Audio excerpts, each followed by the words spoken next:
আসসালামু আলাইকুম প্রিয় দর্শক, শরীফ ওসমান হাদির মৃত্যু এবং সে মৃত্যুর খবর যখন দেশে পৌঁছল, সেটাকে কেন্দ্র করে সেই রাতে প্রথম আলো এবং ডেইলি স্টারের মতো দুটো জনপ্রিয় এবং গুরুত্বপূর্ণ সংবাদপত্রের উপর হামলা, আগুন দেওয়া, এই যে ঘটনাগুলি চলছে, তারপর দিন থেকে আমরা দেখলাম তার জানাজা, অনেক জনগণের সেই জানাজায় অংশগ্রহণ, এই যে ঘটনা প্রবাহ, এই সময়ের মধ্যে নানা কথা নিশ্চয়ই আপনারা শুনেছেন। কিছু কথা মিডিয়ায় এসেছে, কিছু কথা মিডিয়ায় আসেনি, কিছু কথা আমরা সোশ্যাল মিডিয়ায় দেখেছি এবং কিছু কথাকে আমরা গুজব বলে উড়িয়ে দিয়েছি। কিন্তু যেটাকে গুজব বলে উড়িয়ে দিয়েছি সেটাও কিন্তু আলোচনায় থেকেছে। এরকম একটা বিষয় আমি আপনাদের সঙ্গে আজকে একটা অবতারণা করতে চাই। এই সময় কি আপনাদের কানে এমন দুটো শব্দ যায়নি? সেই শব্দ দুটো হচ্ছে, ধরেন, বিপ্লবী সরকার। আমাদেরকে একটা বিপ্লবী সরকার গঠন করতে হবে, একটা বিপ্লবী সরকার গঠিত হবে। আমার ধারণা আপনারা শুনেছেন এই শব্দ দুটো, বিপ্লবী সরকার। এই যে কনসেপ্ট, এই কনসেপ্ট আপনারা শুনেছেন, আলোচনা হয়েছে এই সময়। কিন্তু প্রশ্ন হচ্ছে, এই আলোচনাটা এখন কেন? এই আলোচনাটার সঙ্গে শরীফ ওসমান হাদির মৃত্যুর কি সম্পর্ক? এই আলোচনাটার সঙ্গে পত্রিকা অফিসে হামলা ভাঙচুরের কি সম্পর্ক? কোনো সম্পর্ক নেই, কিন্তু আবার অন্যভাবে আছে। অন্যভাবে আছে এরকম, আমি যদি বলি এই শব্দ দুটোকে জাস্টিফাই করার জন্য, অথবা এই শব্দ দুটোর মধ্যে দিয়ে যে ধারণাটা তৈরি হয় আমাদের মধ্যে, সেই ধারণাটাকে বাস্তবায়ন করার জন্য এই পত্রিকাতে হামলা করা হয়েছে। হামলার সঙ্গে একটা সম্পর্ক ছিল। আসুন আমরা একটা একটা করে বলি, কতগুলি ঘটনার কথা আপনারা শুনুন। আমি বিচ্ছিন্নভাবে ঘটনাগুলি বলি, তারপর আপনারা একত্র করে নেবেন। প্রশ্ন হচ্ছে, অভিযোগ উঠেছে, এর মধ্যে আমি দেখলাম অভিযোগ উঠেছে যে এই পত্রিকাতে যে হামলার ঘটনাটা, এই ঘটনাটা সরকারের গোয়েন্দা সংস্থা আগে জানতো। এটা বেশি দূর যাওয়া লাগবে না, একটা বড় দল, বিএনপির একজন সেন্ট্রাল লিডার, মানে একদম ওনাদের সর্বোচ্চ যে বডি আছে, স্থায়ী কমিটি, তার সদস্য সালাউদ্দিন আহমেদ সাহেব কিন্তু অভিযোগটা করেছেন যে সরকারের কাছে গোয়েন্দা সংস্থার রিপোর্ট ছিল এই দুটো পত্রিকার উপর হামলা হতে পারে। তাহলে সরকার কেন আগে থেকে ব্যবস্থা নেয়নি? এক নম্বর কথা। দ্বিতীয় কথা হলো, এই বিষয়টা যে হতে পারে, এই আক্রমণটা যে হতে পারে, সেটাকে আমরা একটু আগে জানতে পারিনি? যেই মুহূর্তে শরীফ ওসমান হাদির মৃত্যুর সংবাদটা এলো আমাদের দেশে, সেই সময়ে, সেই দুপুরে বিকালের মধ্যেই রাজশাহী বিশ্ববিদ্যালয়ের যে রাকসুর যিনি জিএস আছেন মুস্তাকুর রহমান, উনি কিন্তু একজন শিবির নেতা, ছাত্র শিবিরের নেতা। এই মুস্তাকুর রহমান একটা কর্মসূচি থেকে স্পষ্টভাবে উল্লেখ করেছেন যে প্রথম আলো এবং ডেইলি স্টার নামের তথাকথিত দুটি সুশীল সংবাদপত্র অবশ্যই বন্ধ করতে হবে। ওই দিন সন্ধ্যায়, বৃহস্পতিবার সন্ধ্যায়, আরেকটি কর্মসূচি থেকে জাহাঙ্গীরনগর বিশ্ববিদ্যালয়ের ছাত্র শিবিরের নেতা মুস্তাফিজুর রহমান, তিনি বলেছেন যে সত্যিকারের স্বাধীনতা শুধুমাত্র রাজনৈতিক সংগ্রামের মাধ্যমে অর্জন সম্ভব নয়। এ কারণে ছায়ানট, উদীচী এবং শাহবাগী বামপন্থীদের ধ্বংস করতে হবে, আর এটা শুরু হবে ওসমান হাদির প্রতিষ্ঠিত ইনকিলাব মঞ্চের সাংস্কৃতিক সংগ্রামের মাধ্যমে। খেয়াল করুন, এই দুই ছাত্র শিবিরের নেতা যে হুমকিটা দিয়েছেন, ঠিক সেই কাজগুলি কিন্তু রাতে ঘটেছে। তাহলে কি ওনারা এটা ইনিশিয়েট করেছেন? আচ্ছা, ওনারা তো ছাত্র শিবির, ওনাদের মূল সংগঠন জামায়াতে ইসলামী, ওনারা কি এই ছাত্র শিবিরের এই দুই নেতার বক্তব্যের সঙ্গে একমত? যদি না হয়ে থাকেন, তারা কি তাদের বিরুদ্ধে কোনো ব্যবস্থা নিয়েছেন? অথবা শিবিরকে এদের বিরুদ্ধে কোনো ব্যবস্থা নিয়েছে? তাহলে এই আক্রমণটা কারা করলো? আমি বলছি না যে ওনাদের আহ্বানের কারণে ঘটেছে, কিন্তু আমি এটা তো সন্দেহ করতেই পারি যে এই আহ্বানটা সেই ক্ষোভের মধ্যে একটা স্পার্ক হিসেবে কাজ করেছে। কিন্তু আমি যদি পাল্টা প্রশ্ন করি, শরীফ ওসমান হাদির যে আদর্শ সেটা বাস্তবায়নের ক্ষেত্রে প্রথম আলো বা ডেইলি স্টারের সমস্যাটা কি? প্রথম আলো বা ডেইলি স্টারের বিরুদ্ধে আপনাদের সুনির্দিষ্ট অভিযোগটা কি? ব্যাখ্যা করুন একবার। কেউ বলতে পেরেছেন? এক ওই ইলিয়াস হোসেন আর পিনাকি ছাড়া। তারা অনেক দিন ধরেই কিন্তু এটা নিয়ে আন্দোলন করে যাচ্ছে যে এই দুইটাই নাকি ভারতের সেবাদাস, ভারতের আস্তানা, অমুক তমুক তারা বলছে, দিল্লির আস্তানা। এই দুটো পত্রিকাকেই বারবার টার্গেট করছেন ওই ব্যক্তিরা, ইলিয়াস হোসেন অথবা পিনাকি ভট্টাচার্য। হিসাবে কি মেলে? একটা জিনিস আপনারা খেয়াল করেন, আমরা বলি এদেশে ভারতের সবচেয়ে বড় মানে দালালটা কে ছিল? শেখ হাসিনা এবং তার সরকার। শেখ হাসিনা এবং তার সরকারের সঙ্গে এই প্রথম আলো এবং ডেইলি স্টারের সম্পর্ক কেমন ছিল? সাপে নেউলের সম্পর্ক। শেখ হাসিনা নিজে প্রকাশ্যে প্রেস কনফারেন্সে বলেছেন যে আমি দুটো পত্রিকা পড়ি না, এবং সেটা হলো এই দুটো পত্রিকা।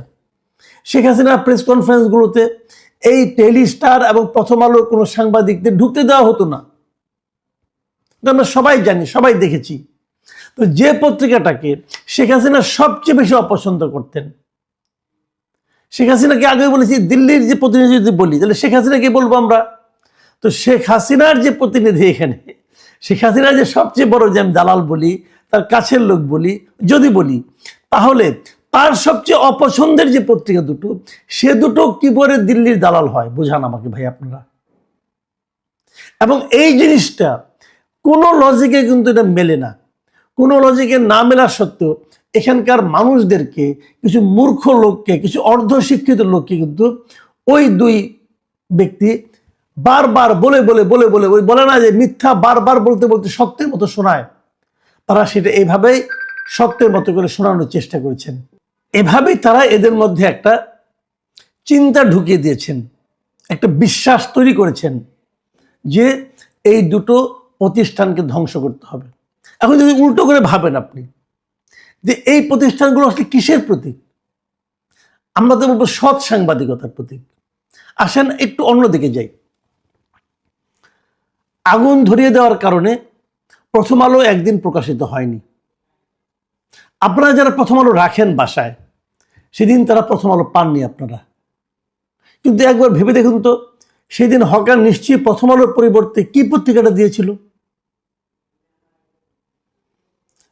অনেকেই, আমার পরিচিত অনেকেই এই অভিযোগটা করেছেন, সেদিন তারা সকালে প্রথম আলোর পরিবর্তে আমার দেশ পত্রিকা পেয়েছিলেন। আমার দেশই কেন? আমার দেশের সঙ্গে কি এদের কোনো সম্পর্ক আছে? আপনারা এটা নিয়ে চিন্তা ভাবনা করেন। অনেককে আমি ফেসবুকে দেখেছি, তারা বলেছে যে আমার দেশ কেন দিল। তার নিচে আবার অনেককে কমেন্ট করতে দেখেছি যে পত্রিকাটা কয়েকদিন পড়ে দেখেন, ভালো লাগতেও পারে। পড়ে দেখুন আপনারা, আমার কোনো সমস্যা নাই। কিন্তু আমি কিন্তু এগুলোর সঙ্গে একের সঙ্গে একটা মেলানোর চেষ্টা করছি যে কেন। আচ্ছা, এবার আরেকটা কথা বলি। শরীফ ওসমান হাদির জানাজাতে প্রচুর লোক হয়েছিল, প্রচুর, কোনো সন্দেহ নাই। আমি এর আগে জানা যায় অনেক লোক দেখেছি, কয়েকটা আমি বলি আপনাদেরকে আমার জানা মতো, যদি আমার মনে পড়ে। জানা যায় প্রচুর লোক আমি দেখেছি। জিয়াউর রহমানের জানাজা দেখেছি, ওটা আমার বিবেচনা, তখন আমি ইউনিভার্সিটির স্টুডেন্ট মাত্র।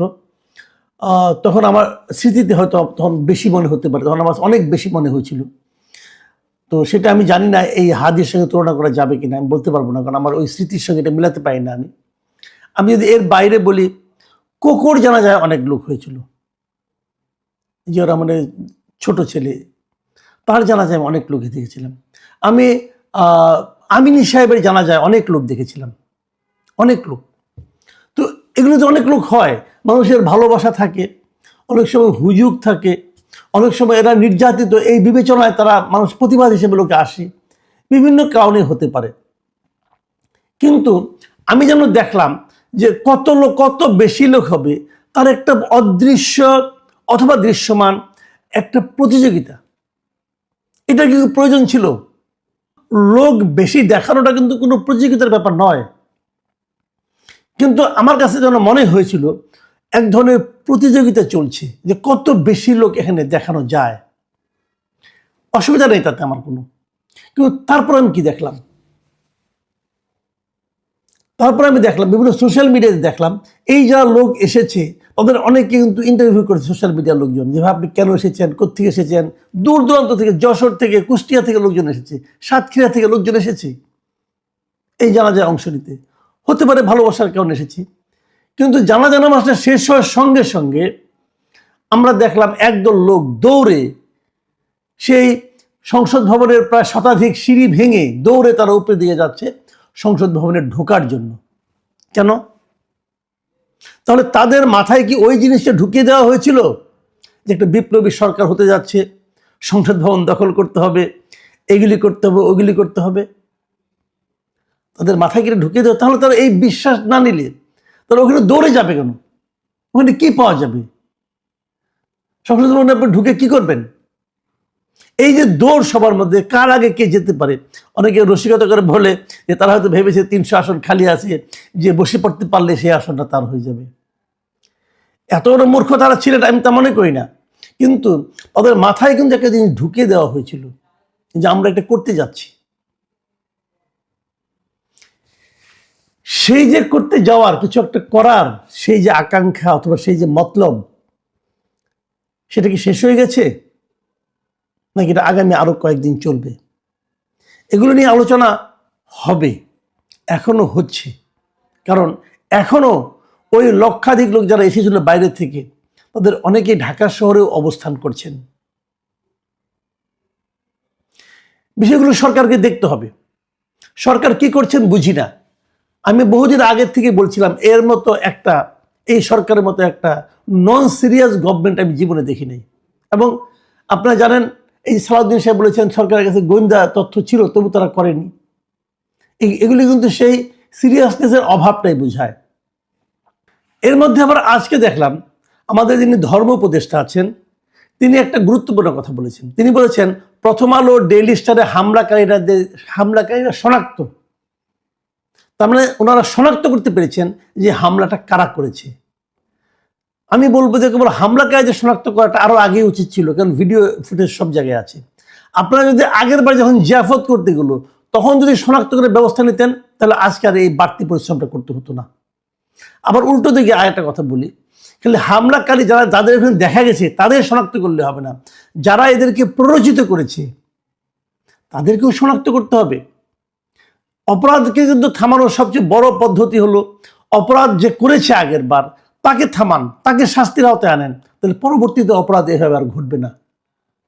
আমরা অপেক্ষা করতে চাই, দেখতে চাই যে এ ধরনের শাস্তির ব্যবস্থা, এ ধরনের প্রতিরোধমূলক ব্যবস্থা, প্রতিকারমূলক ব্যবস্থা এই সরকার, যাকে আমি নন সিরিয়াস গভর্নমেন্ট বলি, তারা সিরিয়াসলি করতে পারে কিনা। যদি করতে না পারে, আপনারা ভাববেন না আপনারা প্রায় 1.5 বছর কাটিয়ে দিয়েছেন, 1 বছর 4 মাস কাটিয়ে দিয়েছেন, বাকি দিনগুলো আনন্দে যাবে, তা হবে না ভাই। সামনের 2 মাস ওই 1 বছর 4 মাসের চেয়ে অনেক কঠিন হবে।